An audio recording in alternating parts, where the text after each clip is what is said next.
Saint Maud is a puzzle builder. Imagine yourself working on a 1,000-piece puzzle because you're an idiot like me. You start with one piece and you're saying to yourself, man, this is going to take forever. Now you've reached the middle portion of the puzzle and you're saying to yourself, okay, I'm getting a little frustrated, but I'm in this for the long haul. Now you've reached the final portion of the puzzle, and by this point, you're mentally exhausted, your brain cannot take any more torture, but you stick it out anyway. You find that last piece, you put it in, and now all is revealed.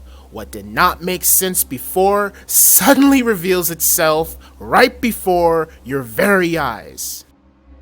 Saint Maud is a psychological horror film written and directed by Rose Glass. Moyfred Clark stars as Maud, a hospice nurse caring for a famous dance choreographer named Amanda, played by Jennifer Ely. Maud is a newly devoted believer in God.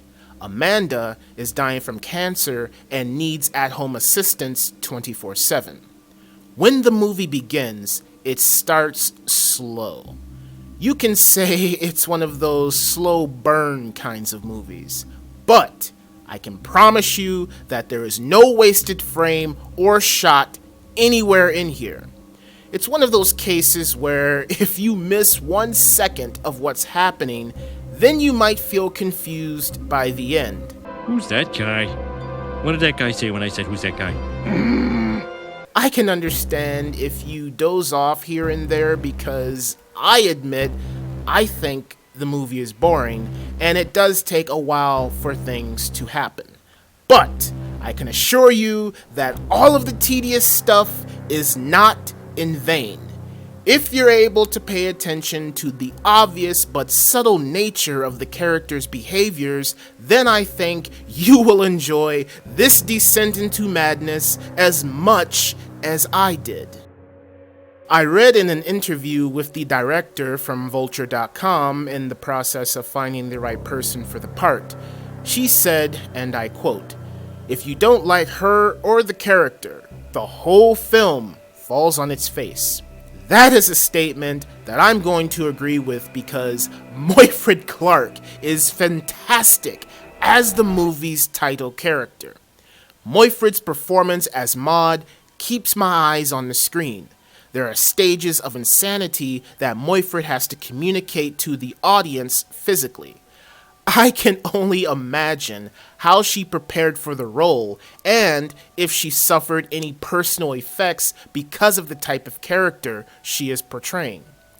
Jennifer Ely as Amanda threw me off at first because for a split second I thought she was Meryl Streep.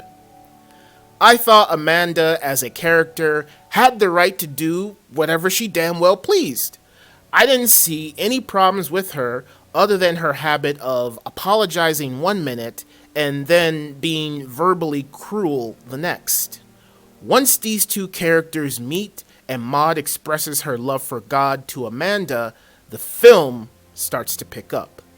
You have a feeling of where the relationship is going to go, so I think it's pretty predictable.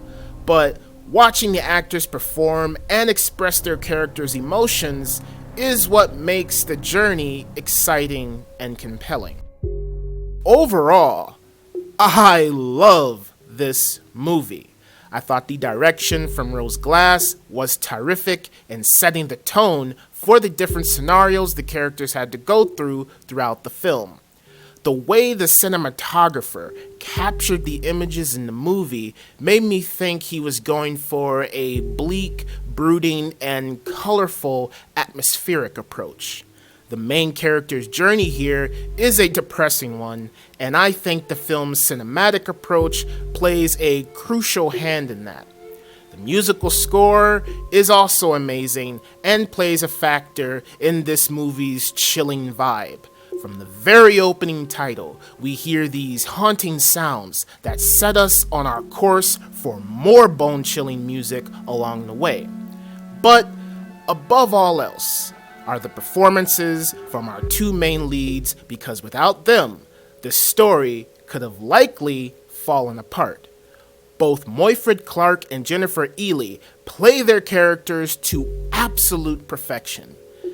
They enhance the experience of the story through their powerful acting. All of the pieces fall in place nicely by the end of the film. If you're willing to sit through what feels like 2 hours but is actually about an hour 20 minutes minus the ending credits, then sit back, relax, and take a trip down the rabbit hole of a mentally disturbed person whose faith gets challenged by a dying woman. That's all I have to say.